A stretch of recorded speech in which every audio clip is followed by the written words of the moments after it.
একটিমাত্র অভিযোগ কি সাবেক ক্ষমতার মসনদকে কাঁপিয়ে দিতে পারে?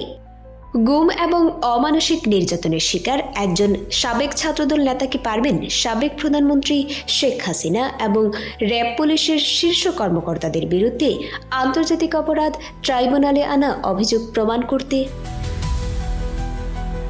ঘটনাটি রাজনৈতিক অঙ্গনে রীতিমতো বিস্ফোরণ ঘটিয়েছে। বাংলাদেশ ছাত্রদলের সাবেক যুগ্ম সাধারণ সম্পাদক মফিজুর রহমান আশিক সোমবার আন্তর্জাতিক অপরাধ ট্রাইব্যুনালে হাজির হয়ে এক ভয়াবহ অভিযোগ দায়ের করেছেন। তিনি অভিযোগ করেছেন তাকে দুবার গুম করা হয়েছিল। তার ভাষ্যমতে 2013 সালে তত্ত্বাবধায়ক সরকারের দাবিতে আন্দোলন করার অপরাধে আইনশৃঙ্খলা বাহিনী তাকে মিরপুর থেকে তুলে নিয়ে যায়। এরপর টানা 2 মাস তার উপর চালানো হয় নির্মম নির্যাতন।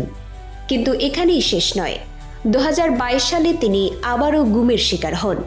অভিযোগে তিনি সাবেক প্রধানমন্ত্রী শেখ হাসিনা, সাবেক স্বরাষ্ট্রমন্ত্রী মহিউদ্দিন খান আলমগীর, র্যাবের সাবেক ডিজি মুখলিসুর রহমান এবং সিটিটিসির সাবেক ডিআইজি আসাদুজ্জামান সহ মোট 7 জনকে আসামি করেছেন। আশিক আরও দাবি করেন, গুম থাকা অবস্থায় র্যাব এবং সিটিটিসি তাকে বৈদ্যুতিক শক দেওয়া সহ এমন সব ভয়ঙ্কর নির্যাতন করেছে যা বর্ণনাতীত। তিনি জানিয়েছেন, এই সমস্ত অভিযোগের সপক্ষে তিনি ট্রাইব্যুনালে প্রমাণও উপস্থাপন করেছেন। এখন প্রশ্ন হল, এই বিস্ফোরক অভিযোগের ভবিষ্যৎ কি? আন্তর্জাতিক অপরাধ ট্রাইব্যুনাল কি এই মামলাটি আমলে নেবে? যদি নেয়, তাহলে এর রাজনৈতিক এবং আইনি প্রভাব কতটা সুদূর প্রসারী হতে পারে? একজন ভুক্তভোগীর ন্যায় বিচারের এই লড়াইকে আপনি কিভাবে দেখছেন?